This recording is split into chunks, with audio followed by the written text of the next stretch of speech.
വോട്ടെടുപ്പ് ദിവസം തന്നെ അടൂർ പ്രകാശ് യു ഡി എഫിനെ വെട്ടിലാക്കി. അടൂർ പ്രകാശ് യു ഡി എഫിനെ വെട്ടിലാക്കിയപ്പോൾ ഗോളിയില്ലാത്ത പോസ്റ്റിൽ ഗോളടിച്ച് കയറ്റി പിണറായി വിജയൻ.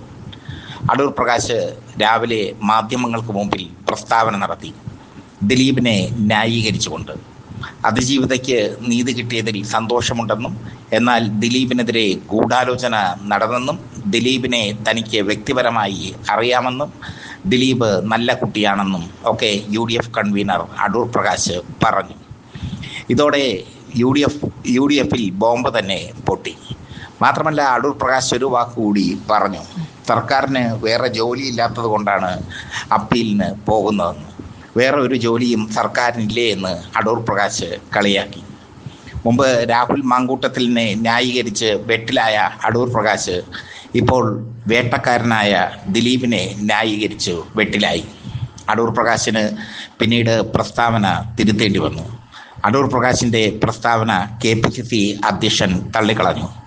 അടൂർ പ്രകാശ് കോൺഗ്രസിൻ്റെ തീരുമാനമല്ല പറഞ്ഞതെന്നും, അപ്പീൽ പോകാനാണ് KPCC തീരുമാനമെന്നും, അതിന് സർക്കാരിന് എല്ലാവിധ പിന്തുണയും നൽകുന്നുവെന്നും പറഞ്ഞ് സണ്ണി ജോസഫ് പ്രശ്നത്തെ ലഘൂകരിക്കാൻ ശ്രമിച്ചു. അതിജീവിതയ്ക്കൊപ്പമാണ് കോൺഗ്രസ് എന്ന് രമേശ് ചെന്നിത്തലയും പ്രഖ്യാപിച്ചു. തുടർന്നാണ് അടൂർ പ്രകാശ് പ്രസ്താവന തിരുത്തിക്കൊണ്ട് വന്നത്. താൻ പറഞ്ഞ വാക്കുകൾ മാധ്യമങ്ങൾ വളച്ചൊടിച്ചതാണെന്ന് അടൂർ പ്രകാശ് പറഞ്ഞു. പക്ഷേ അടൂർ പ്രകാശിൻ്റെ മൊഴിമുത്തുകൾ ചാനലുകളിൽ വൈറലായി മാറി. സോഷ്യൽ മീഡിയ ആഘോഷിച്ചു, ദിലീപ് ഫാൻസുകാർ ആഘോഷിച്ചു. അതിനുശേഷം പിണറായി വിജയൻ കണ്ണൂരിൽ നടന്ന പ്രസ് മീറ്റിൽ അടൂർ പ്രകാശിനെ തള്ളി, ദിലീപിനെ തള്ളി രംഗത്ത് വന്നു. പിണറായി വിജയൻ പറഞ്ഞു, ഗൂഢാലോചന നടന്നു എന്ന് പറയുന്നത് ദിലീപിൻ്റെ തോന്നൽ മാത്രമാണ്. സ്വയം ന്യായീകരിക്കാനാണ് ദിലീപ് പോലീസ് ഉദ്യോഗസ്ഥരെ കുറ്റം പറയുന്നത്. വിധി വന്ന ശേഷം പഠിച്ച് അതിജീവിതയ്ക്ക് വേണ്ടി സർക്കാർ അപ്പീലുമായി മുന്നോട്ട് പോകും. ഇതാണ് പിണറായി വിജയൻ്റെ വാക്കുകൾ. കോൺഗ്രസിലെ ചിലർ പറഞ്ഞത് കോൺഗ്രസിൻ്റെ പൊതു സ്വഭാവമാണെന്നും വെച്ചുകാച്ചി മുഖ്യമന്ത്രി. എന്തായാലും അടൂർ പ്രകാശിൻ്റെ വാക്കുകൾ വലിയ ഡാമേജാണ് തദ്ദേശ സ്വയംഭരണ തെരഞ്ഞെടുപ്പ് ദിനത്തിൽ കോൺഗ്രസിന് ഉണ്ടാക്കിയിരിക്കുന്നത്. കോൺഗ്രസ്സുകാർ വിഴുങ്ങസിയ ആയിപ്പോയി. കേരളത്തിൻ്റെ പൊതുമണ്ഡലം അതിജീവിതയ്ക്ക് ഒപ്പമാണ്. അവളെ പീഡിപ്പിച്ചവർ ആരായാലും, അതിന് ഗൂഢാലോചന നടത്തിയവർ ആരായാലും അത് പുറത്തു വരണം. അതാണ് കേരളത്തിലെ പൊതുസമൂഹം ആഗ്രഹിക്കുന്നത്. പ്രോസിക്യൂഷൻ്റെ തെളിവുകൾ വിചാരണ കോടതിക്ക് ബോധ്യമല്ലാതെ വന്നതുകൊണ്ട് മേൽക്കോടതിയിൽ അപ്പീൽ പോകാൻ സർക്കാർ തയ്യാറെടുക്കുന്നു. അതിജീവിതയും അതുതന്നെയാണ് പറഞ്ഞത്. വർഷങ്ങൾക്ക് മുമ്പ് നടന്ന ഭയാനകമായ സംഭവം അതിജീവിതയുടെ ഓർമ്മയിൽ ഇപ്പോഴുമുണ്ട്. അതിൽ നിന്നാണ് ഇര അതിജീവിതയായി മാറിയത്. എന്തായാലും അതിജീവിത പറഞ്ഞത് അപ്പീലുമായി മുന്നോട്ട് പോകാൻ സർക്കാരിനെ സമീപിക്കും എന്നാണ്. അതിജീവിത സമീപിച്ചില്ലെങ്കിൽ തന്നെ അപ്പീലുമായി മുന്നോട്ട് പോകും എന്നുള്ളതാണ് പിണറായി വിജയൻ്റെ വാക്കുകൾ സൂചിപ്പിക്കുന്നത്. പിണറായി വിജയൻ അടൂർ പ്രകാശ് വീണെടുത്ത് നിന്നും പന്ത് തട്ടിയെടുത്ത് ഗോളടിച്ച് കയറ്റുകയായിരുന്നു. പിണറായി വിജയന് ഇപ്പോൾ കേരളത്തിൻ്റെ കയ്യടി ലഭിച്ചിരിക്കുന്നു. ഇടതുപക്ഷ സർക്കാർ അതിജീവിതയ്ക്കൊപ്പമാണ് എന്ന ദൃഢനിശ്ചയം എടുത്തിരിക്കുകയാണ് മുഖ്യമന്ത്രി പിണറായി വിജയൻ. മറുഭാഗത്ത് അടൂർ പ്രകാശിൻ്റെ പ്രസ്താവനയെ ചൊല്ലി കോൺഗ്രസിൽ പൊട്ടിത്തെറി തന്നെ ഉണ്ടായിക്കഴിഞ്ഞു. തെരഞ്ഞെടുപ്പ് ദിവസം അടൂർ പ്രകാശ് ദിലീപിനോടുള്ള ആരാധന വ്യക്തമാക്കുകയായിരുന്നു. ദിലീപിനോടുള്ള ആരാധന വ്യക്തമാക്കുമ്പോൾ പൊതുപ്രവർത്തകൻ എന്ന കടമ അടൂർ പ്രകാശ് മറന്നു. അടൂർ പ്രകാശിൻ്റെ പാർട്ടിയിലെ അന്തരിച്ച PT തോമസാണ് അതിജീവിതയ്ക്ക് വേണ്ടി രാവും പകലും കഷ്ടപ്പെട്ട് നിന്നത്, അതിജീവിതയ്ക്ക് വേണ്ടി മൊഴി നൽകിയത്. PT തോമസിൻ്റെ വിധവ ഉമാ തോമസ് MLA അടൂർ പ്രകാശിൻ്റെ പ്രസ്താവനയെ തള്ളിക്കളഞ്ഞു. PT തോമസ് ഉണ്ടായിരുന്നെങ്കിൽ ഈ പ്രസ്താവനയ്ക്ക് മറുപടി പറയും എന്നായിരുന്നു അവർ പറഞ്ഞത്.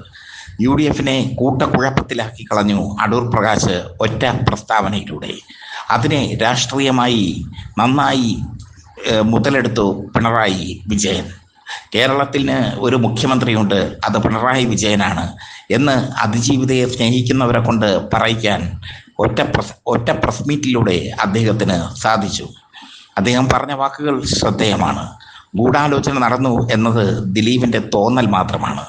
ദിലീപ് അത് പറഞ്ഞത് സ്വയം ന്യായീകരിക്കാനാണ്. അതിജീവിതയ്ക്കൊപ്പമാണ് ഇടതു സർക്കാർ, അതിജീവിതയ്ക്കൊപ്പമാണ് കേരളം.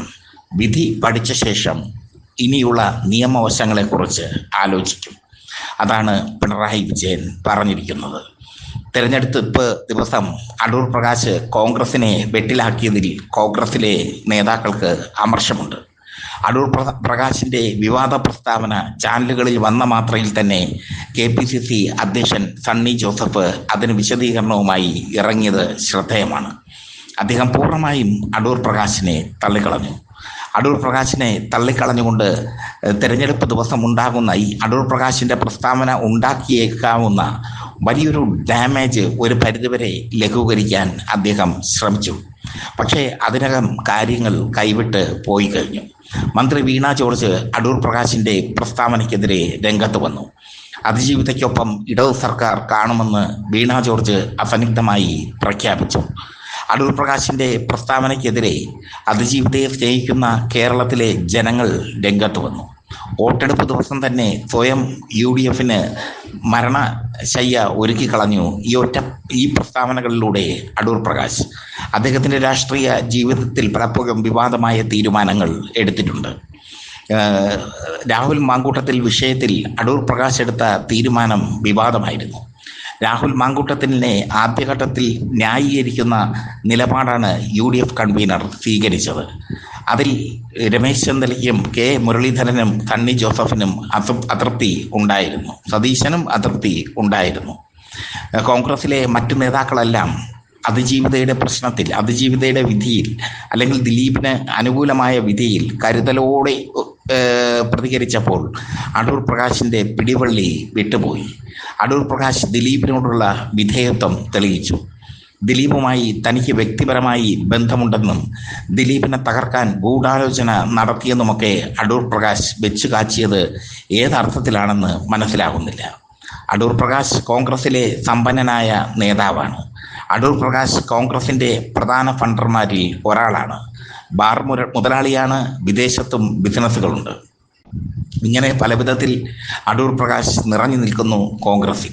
പക്ഷേ അടൂർ പ്രകാശിൽ നിന്ന് ഇങ്ങനെ ഒരു കടുംകൈ കോൺഗ്രസ് പ്രതീക്ഷിച്ചില്ല.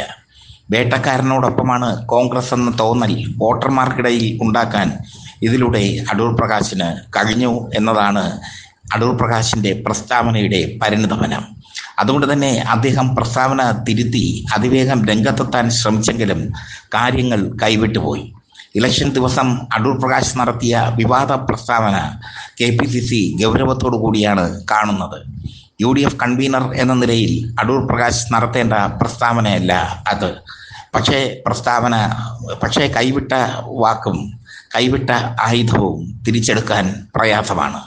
അതാണ് അടൂർ പ്രകാശ് വിഷയത്തിൽ സംഭവിച്ചത് UDFന്.